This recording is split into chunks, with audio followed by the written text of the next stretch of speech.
Have you ever felt like everywhere you go in life, you kind of just feel like you don't belong? In all my life, from as long as I can remember, I've always felt like I just didn't belong anywhere. At school, at work, even like hanging out with my family. I've never really felt like I belong there with them. And to go even further, I've always felt like someone just always had something to say. Like I wasn't capable of doing something, or that I was just a lost cause, or maybe I'm too dumb or something to do something. For those that have ever watched Godfather, at the end, when Fredo is telling Michael that he betrayed him, I can handle things. I'm smart. Not like everybody says. Like dumb. I'm smart and I want respect. that little speech that he gives him, that always felt like me, you know? I've always felt like I related to what he was saying. Or, Christopher from The Sopranos. He's like a character that he's just always wanting to be respected by everyone around him. He wants to be taken serious, and he's always feeling like he's overlooked. In the beginning of the show, if you've never seen it, he's just always dying to be like in the mafia, right? Like in the family, like, quote unquote family. And he thinks that, oh, everyone's gonna respect me. Like if like everyone's gonna respect me if I'm a part of the family. That's where the respect is at. That's where I'm finally gonna matter. But once he actually gets in there, he tries everything that he can to get out, because it didn't fix what he thought it would fix. You know what I mean? And I kind of feel like a lot of us, no matter who you are, we're kind of struggling with that. We chase something thinking it's going to give us some sort of completion, right? It's going to give us what we want, what we think we want. It's going to fill a hole that we have in our hearts, or whatever it may be. And when we finally get it, we realize the problem was never that thing to begin with. For me, you know, that was when I found my place, I guess, in the gym. I felt like I had control over everything. I felt like, I was progressing in ways that other people couldn't progress in. I felt like I was doing something that no one else can do. I felt like I was taking control of something that I never really had control of, which was my mind. I was finally becoming something. It felt like I finally found a part of myself that was real. And, after writing that huge dopamine that I was getting from the gym, it kind of started bleeding into everything else. You know what I mean? Like, if I can control myself in the gym, I can control myself at work. If I can control myself at the gym, I can control myself dealing with my anger, or my sadness, or my depression, or whatever it is. And that kind of does something to somebody. Like that can really push someone somewhere. It's like a really big shift, but it can be a dangerous shift. It's a dangerous place to be sometimes, because now your identity becomes whatever it is that you're getting that dopamine from. Your worth is essentially your progress. For me, that was like the gym. My whole thing was I was the gym guy. I was the gym rat.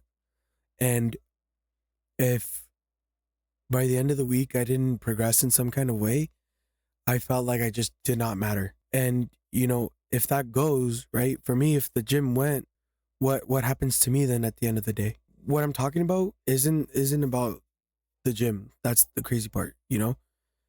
It's also to do with, this also goes for people that make work everything about themselves. That's like, I feel like that's my brother right now. All he does is just work, work, work, work, work, all the time. He's just always going to work.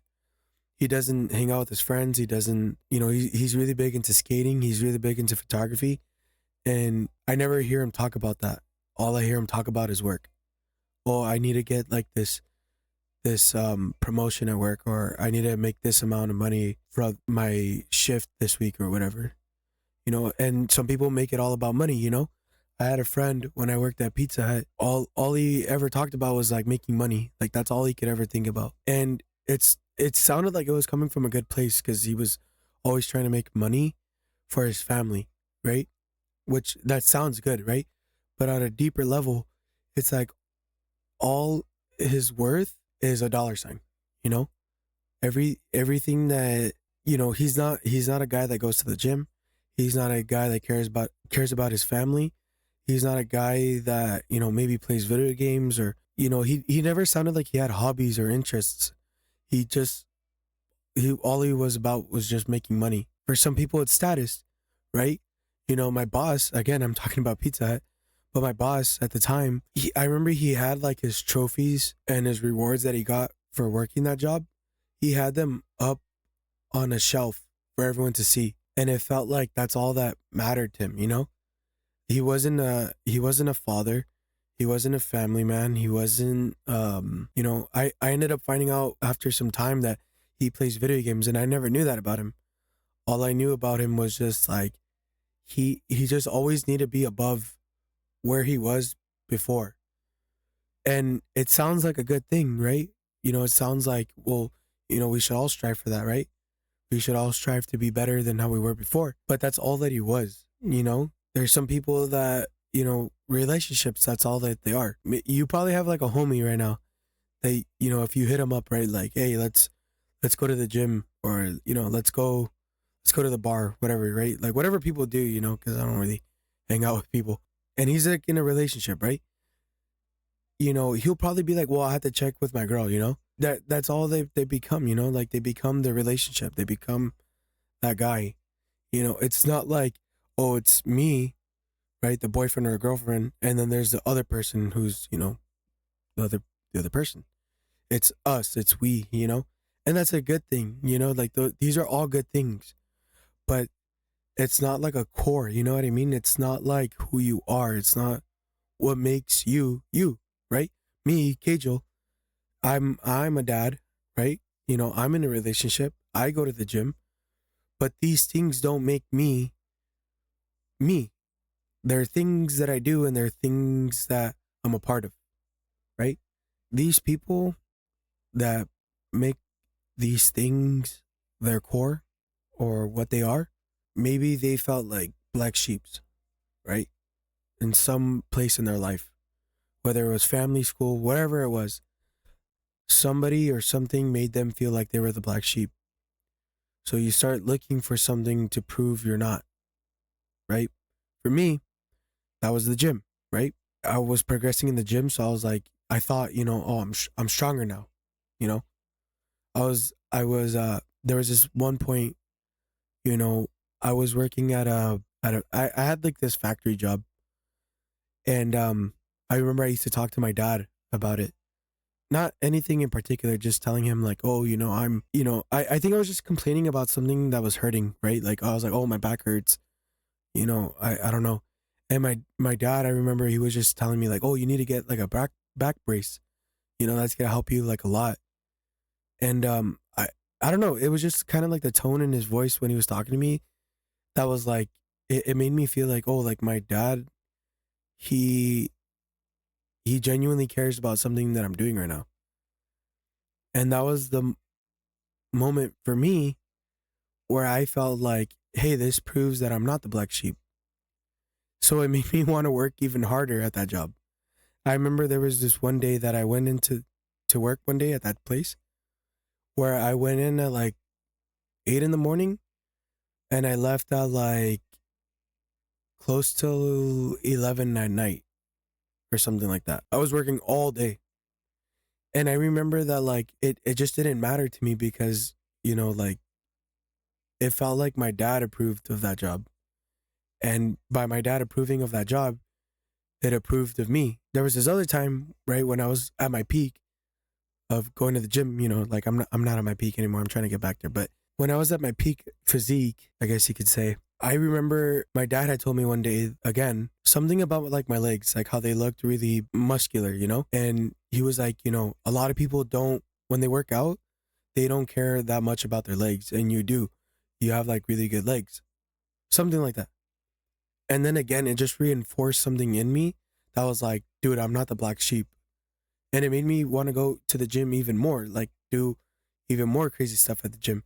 And the crazy part was that like I was focusing heavily on legs, nothing else, to the point where when I was doing the leg press, I did like 9 plates. I even leg pressed like a homie one time. I told my homie, like, I was like, bro, like, get on the get on the machine and I'll press it. The bottom line, you know what I'm trying to say is that you know your feelings never actually get fixed, right? That feeling of being a black sheep, they never get fixed when you do these things that I'm talking about. You'd think that if I just get bigger at the gym, if I get this promotion at work, if I get this one girl, you know, to be with me, if I get this one guy to be with me, if I just get this one thing, I'll feel complete. I'll feel finished. But deep down, you're still the same person.